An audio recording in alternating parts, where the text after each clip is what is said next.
Hi there. You are welcome to the final. I think this should be the final part of the assessment I give to my 11th graders over the week. And if you've not watched the first two, you can go through. We've solved 6 questions so far, and there are 10 questions in all. So we're going to take it up from here. Question number 7 all the way to question number 10 with the extra question. So with this one, we're told that we are to basically study the diagram carefully, then answer the questions that follows up: a cos b x plus c. Now there are lots of ways to get this. Let's use a formula. I'm going to use formulas throughout for this one. We can use the understanding aspect as well. So the first one, the a, represents the amplitude, basically the height of the graph. If you want to use you don't want to use any formula, this becomes the principal axis. Then there's a cosine graph. So how many units up are we? 1, 2, 3. Got 1, 2, 3, 4, 5 units up. Then we got 1, 2, 3, 4, 5 units down. So basically the amplitude is going to be 5. If you want to use calculation for this, the amplitude is going to be the maximum minus the minimum divided by 2. In this case, the maximum over there is 1. So 1 minus the minimum, which is negative 9, divided by 2, this gives you 5. So just like we got the amplitude. Now the principal axis, we already know that is a c. You know the principal axis to be negative 4. So c is negative 4. So if you want to calculate for the c as the maximum value, this time it's going to be plus the minimum value divided by 2. So this will be 1 plus 9 divided by 2. Sorry, 1 plus negative 9 divided by 2, which is negative 8 divided by 2 is negative 4. We got it regardless. Then the last part would be the one that involves a lot of calculation. So if we look at this carefully, this is a cosine graph. It starts from the side.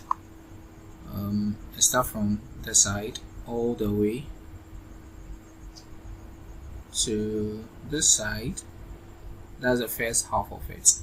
To get the b, we need a complete cycle. We can look at it from the negative side, but I don't really like looking at it from the negative side. So moving from this side to the side, that is half of the cycle. So if half of the cycle is 240 degrees, then the full cycle will be 240 times 2, which is going to be equal to 480. So 240 times 2, that should give you 480. So we now know that the full cycle is 480, which is the period. So 480 is equal to, the period is equal to 360 over b. So 360 divided by b. So 360 over b, if you do cross multiplication, you should get b to be equal to 360 over 480. So 360 over 480. That should give you this one to 3 over 4. So b in this question is 3 over 4. Just like that, it gets your mark. And now the line y equal to p is tangent to the curve. There are two ways of solving this one. You can either use a slight curve sketching for this one. Then we can also use calculus. Let's try the curve sketching for this one. So with this, you can see that this is a basic curve. Y is equal to p, which means that it is horizontal. The lines are horizontal. Let's try to sketch this simple trig function. And we're looking at a principal axis at negative 2. So let me get my principal axis, negative 2. It's not drawn to scale, by the way. So negative 2. Then going down, there's the the principal axis is at positive 3, not negative 3, my bad. So positive 3. So let's say this is my positive 3, because c is positive 3. Then there's a negative sine curve. A regular sine curve looks like this. A negative sine curve will be the reverse, so it's going to look like this one. So we know that this is going to control the amplitude, how wide whatever this is. So if you have to go down 2 units, this will be at 1. If I'm to go up 2 units, this will be at 5. So the graph is basically going to look something like this. And since y is equal to p is a tangent, I can say that this line is a tangent when it's equal to 5, and this is equal to 1 as well. So this is the basic sine curve. Don't worry about this one. I'm just trying to indicate that it's going to be a tangent. So a straight line passing through that will be a tangent. So we know that our value of the value of p is equal to 1 or 5 within the interval 0 to 360. 0 to 360, it doesn't really matter. This thing, I'm just interested in the y aspect. It's not going to be 0 to 360 because of the period over there. There's going to be 6 different graphs fitted between 0 to 360. So yeah, let me just, so basically the height of the graph is going to be 1 and 5. These are the two values. There can't be any other value. Actually, there can't be any other value. But let's see if we can solve this one. Because the tangent is y equal to p, I can say that is the same as writing y equal to 0x plus b. If this is the case, then you can see that the gradient is 0, since the m component of the equation of a line is 0. So let's find dy dx over here. So dy d theta is equal to, if you differentiate sine, you get cos, so negative 2 cos 6 theta multiplied by the argument, the differential of the argument, which is 6. So this simplifies to negative 12 cos 6 theta. Negative 12 cos 6 theta. So this is equal to 0, since we got from the side that is equal to 0. So you can say that cos 6 theta is equal to 0. Then cos inverse of 0, we've got two possible answers for that. Cos inverse of 0, so cos inverse of 0. From the quadrantal angle, cos of 180 degrees, cos of 90 and 270 degrees should give you 0. So you can cross check and see cos of 90 and cos of 270 degrees should give you 0. So let's go back and substitute this one over there to get the value of y. So y is going to be equal to 3 minus 2 sine 90, and this gives you sine 90 is 1, so 3 minus 2 equal to 1, or y is equal to 3 minus sine 2 sine 270, and sine 270 is negative 1, so 3 of 2 of negative 1, which is equal to 5. So like I said, y is equal to 1 and y equal to 5, and both of them will get you the answer. Therefore p is equal to 1 and p is equal to 5. Okay, let me do the curve sketching aspect again, since that one is easier. So there's a video, so you can always go back and cross check what I've done. Let me go through the curve sketching. Let me do it well. And but that's the method I was expecting my students to use, not the curve sketching, because our curves that we sketch, we don't really do the negative aspect of it. Okay, so I'm going to try to do a very quick curve sketching.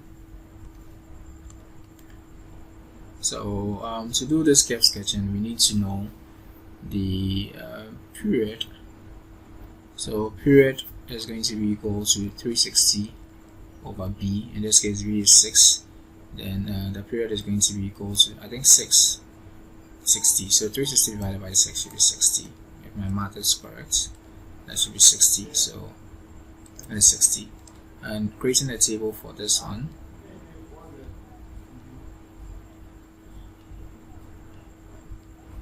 So we've got 0, 60, we've got 30, we've got 15, and we've got 45. So let me try to draw this one to scale. So the first one, the second, the third, the fourth, and yeah, I think that's enough. So this is 15, this is 30, this is 45.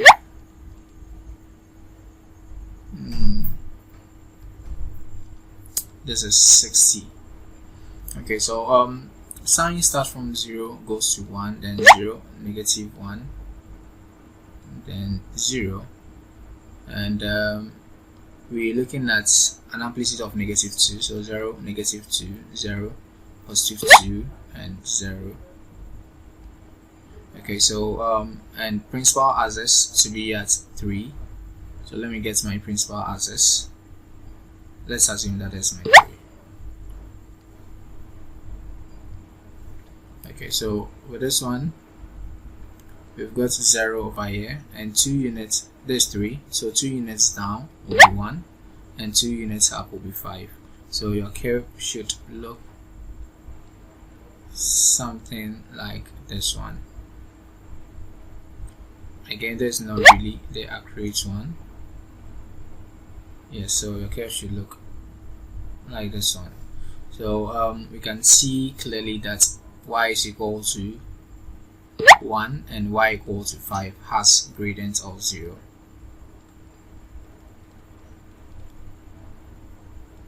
Okay, so that answers this question.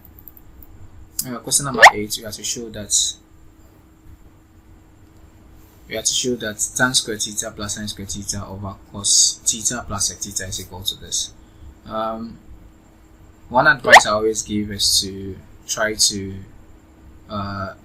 separate the fraction with an actual division key. So there's going to be tan square theta plus sin square theta divided by cos theta plus sec theta equal to tan theta sin theta. So from here we can go through this one. You can change this one into sine and cos. So sine squared theta over cos squared theta plus sine squared theta.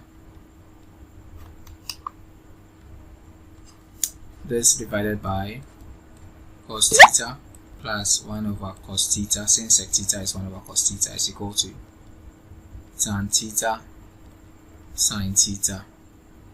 So you find the LCM, which is cos squared theta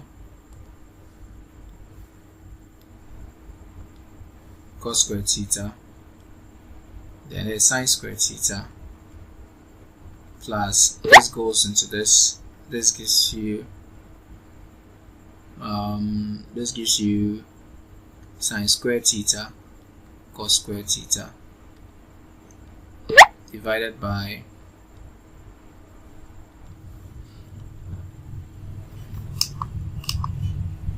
cos theta over here. This gives you cos squared theta. That is 1 goes into this cos theta, multiplied by cos theta is cos squared theta plus 1, and this should simplify to tan theta sin theta.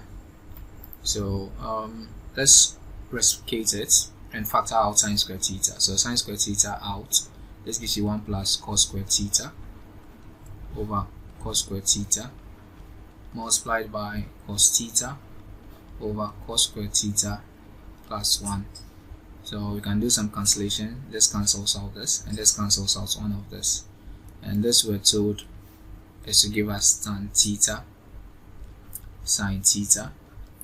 Then yeah, I don't have space. Let's work out over here. So finally I have sine squared theta over cos theta, sorry, should give you tan theta sin theta. This can be written as sine theta over cos theta times cos theta, times sin theta. This should be equal to tan theta sin theta. Then sine over cos is tan, so tan theta sin theta should be equal to tan theta sin theta. This is straightforward. So yeah, that gives you 4 points. Question number 8b. There is also a direct substitution question. So we're told that x is equal to sine 3 sin phi and y is equal to 3 over cos phi. You have to find the value of that. So 9 y is equal to 3 over cos phi all squared minus x squared So 3 sine phi all squared, and y is 3 over cos phi all squared. This will be 9 over 9 cos squared phi minus 9 sine squared phi multiplying 9 over cos squared phi. Then this will give you 81 over cos squared phi minus 81 sine squared phi over cos squared phi. Let's simplify the fraction. This will give you cos squared phi as the LCM, and that's 81 minus 81 sine squared phi. From here we can factor out 81, and this gives you 1 minus sine squared phi over cos squared phi. But 1 minus sine squared phi is equal to cos squared phi, so this can be written as 81 cos squared phi over cos squared phi. This cancels out, and the final answer is 81. So yeah, that is that for this question. 2 more questions to go. Let's see if we can quickly solve this. Okay, yeah, so we have to solve the equation tan 3x equals to -1 and leave the answer in terms of phi. If you are someone that gets irritated with this pi and radian something, I would advise you change this one into degrees, then finish up working, then change it back to radian. So this is the same as writing 90, then x is in between 90 degrees and -90 degrees and +90 degrees. So working out this, tan is negative, and tan is negative in this quadrant and in this quadrant. So we first find the tan inverse of -1. Tan inverse of -1. Let's use 45. Let me use degrees since I'm working in degrees. I can actually work in the radians. That is much preferred, but let's work in this. So that's 45. Mind you, I didn't indicate the negative because the calculator doesn't really factor in the quadrant. So I'm factoring in the quadrant, so I'm dropping the negative. So let's write our first few answers. The first 2 positive answers will move from the side to the side. So this is going to be so 3x is going to be equal to, moving from this side to the side is basically adding 90 to 45, which is going to be 135. Then the next answer is moving from this side all the way to the next line, which is going to be equal to 315. Such a nice number, 135 and 315. So this in degrees. Let's see what we can do. If we add 360 to this, is going to go overboard. Let's subtract 360. So 315 minus 360, that should give you a -45. So -45. So the answers we can easily eliminate would be 315 because it's out of the range, and 135 too is also out of the range, if I'm not mistaken. No, we need to do change of interval since this is 3x. So we need to do change of interval, multiply written by 3. So 3 times, 3 times, and 3 times, so that we get the interval based on the argument. And this is going to be -270. Then we've got 3x. Then there's going to be 270. So this one, we can only eliminate this. So let's see, 135 minus 360. Let's see what that gives us. -215. So -215 is also part of the answers. -215. Okay, so we've got x to be equal to 135, -45, and -215. So from here we can divide everything by 3, everything by 3, everything by 3. So x in this case is going to be equal to 135 divided by 3 is going to be equal to 45. So that is 45 degrees. Then there's going to be -15. Let's not waste the time. -15. Then 215 divided by 3 is going to be, is it 215? let me check with this one. Tan 215. No, there's something wrong with the 215. This is not part of the answer. Let's check this one more. So 135 minus 360 is 225. So 225. So 225 divided by 3, that should give you 75. So that's negative 75. Now converting the answer back to radian, it's simple. We divide everything by 180 and add pi to it. 180 add pi to it. 180 and add pi to it. So 45 divided by 180 is going to be equal to 1 over 4. So there's 1 over 4 pi. Then 15 divided by 180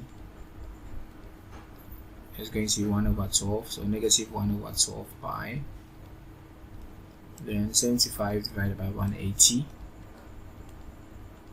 should be 5 on 12 pi. Okay, so this will answer this question for 4 marks. Yeah. Now the B part, use your answer to sketch the graph of that. With this, since you're using a calculator, we can just use a calculator to get a table of values. But let's see. Let's work this one out quickly. Let's see. Okay, so the period of a tan graph is going to be equal to 180 degrees. Then, so the period is equal to 180 degrees over B. In this case, in this question, is going to be 180 over 3, which 180 over 3 should be equal to 60, if my math is correct. So that's 60 degrees. So the period is 60 degrees. In terms of radians, is going to be I think pi on 3. Yes, pi on 3. In terms of radians, it's going to be pi on 3. So there's pi on 2, pi on 3, pi on 4. So pi on 2, pi on 3, pi on 4, pi on 5, pi on 6, and no, that's not correct. Okay, so with this one, there's going to be 60. There's 45 degrees. So there's 15. There's 30. Then there's negative 15. There's negative 30, and there's negative 45. So it's clearer to work with the degrees than the radians. So it's always, if you are comfortable with the radians, then that is fine. If you are not so comfortable, please change to degrees and work with it so that you can get yourself some marks over there. Now, now that we know the period, we need to find the first asymptote. So the first asymptote is going to be the period divided by 2. So period over 2, which is going to be 60 over 2, which is 30. So there is going to be an asymptote at 30. So let's indicate our asymptotes over there. So there's going to be an asymptote at 30. There is also going to be another one at negative 30. So from there, for every 2, okay, so the next asymptote will be at 90, and the next asymptote will be at negative 90, and it goes on that way. Now there is a vertical shift principal axis at positive 4. So if this is my positive 4, that will be my principal axis. Now the graph of the tan is going to go this way. By the way, this is what was the name? Pi on 4, 1 over 4 pi is the same as writing 45 degrees. Then 1 over 12 this is the same as writing 15 degrees. So there's going to be an intersection at the side, so let's be mindful about that. So the graph is going to look like this, then nicely passes through this. So there is going to be another one over here, that's 8. Again, this way, then this way. My graph is not so accurate, so just bear with me. It's a little bit difficult to use the stylus and get it right. Okay, so if you want to use a calculator for this, it's pretty easy. I would advise you use a calculator for questions like this. So go to tables, find tables. Any calculator, any Casio calculator can do this, by the way.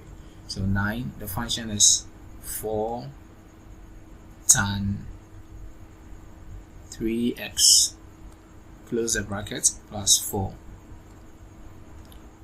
We're starting at negative 90 and we're ending at positive 90 with a step of 15, since each one is 15. So with a step of 15, let's see what the calculator gives us as a table. So negative 90, we've got an asymptote over there, that's why you are seeing error. Then negative 75 is at 0, so that's why you're seeing this at 0. Then negative 60, we get this one as 4. Negative 60, we get this as 4. Then negative 45, we get this one at 8. That's what you see over there. So it's easier to use than an asymptote, and it goes on that way. For this question, it will be easier to use a calculator for it. Okay, so that will be that. Is there more questions? Yeah, there is more. Okay, let's solve this. This is going to be the last question then. Hi guys, welcome to. Yeah, sorry about that. Let's solve this one, and yeah, let's see.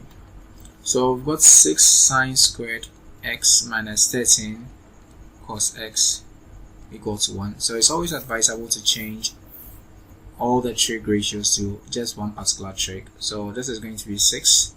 Then sine squared is the same as writing 1 minus cos squared x minus 13 cos x minus 1 equals to 0. So let's a variable, let's say m. Let m to be equal to cos x. If that's the case, this gives me 6, 1 minus m squared minus 13m minus 1 equals to 0. And negative 6m squared plus 6 minus 13m minus 1 equals to 0. Then this gives you negative 6m squared minus 13m plus 5 equals to 0. We then use the calculator to solve this quadratic equation. So we've got negative 6, then negative 13, then positive 5. This will give you m to be equal to 1 over 3 and m to be equal to negative 5 over 3. So m equals to 1 over 3 and m equals to negative 5 over 2. So doing back substitution, we can say that cos. So cos x is equal to 1 over 3 and cos x equals negative 5 over 2. This statement is invalid since cos ranges from negative 1 to positive 1 and not above or below negative 1 or above positive 1.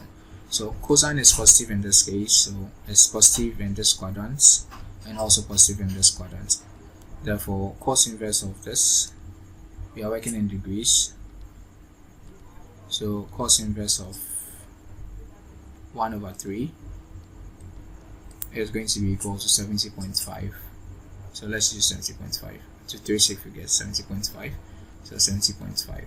So the answer to the question is going to be x equals to 70.5. And at the same time, the next answer will be subtracting this from 70.5. Sorry, 70.5. Subtracting 70.5 from 360, which is going to be 298.5. 289.5. Don't worry, I'm tired, that's why. Okay, so this will be the last question I'll solve. I won't solve this 1 mark question, and I won't solve the extra questions as well. It's quite late over here and the video is already up to 30 minutes. So here's the last question. You have to show that this can be written in the form a sine y. So if you are very observant, you can see that 1 plus tan squared y should be equal to sec squared y. So if I take square root of both sides, this will give me sec squared y is equal to the square root of 1 plus tan squared y. and this is what I can see over here. So from there we can see that 4 tan y is going to be divided by sec y. There's no sec squared, sec y. Okay, so this is the same as writing 4 tan y divided by sec y, and 4 tan y divided by 1 over cos y. This then gives you 4 tan y can be written as sine y over cos y multiplied by cos y over 1. This cancels out, and this gives you 4 sine y. So in this case, I can say that A is equal to 4. Okay, so that will be all for this lesson. I don't think there will be under parts. We've done 3 parts already. Maybe next time we look at the extra questions. So just pause the video, go through the questions and see if you can solve them. You can always email me and I'll get back to you. Okay, bye bye for now.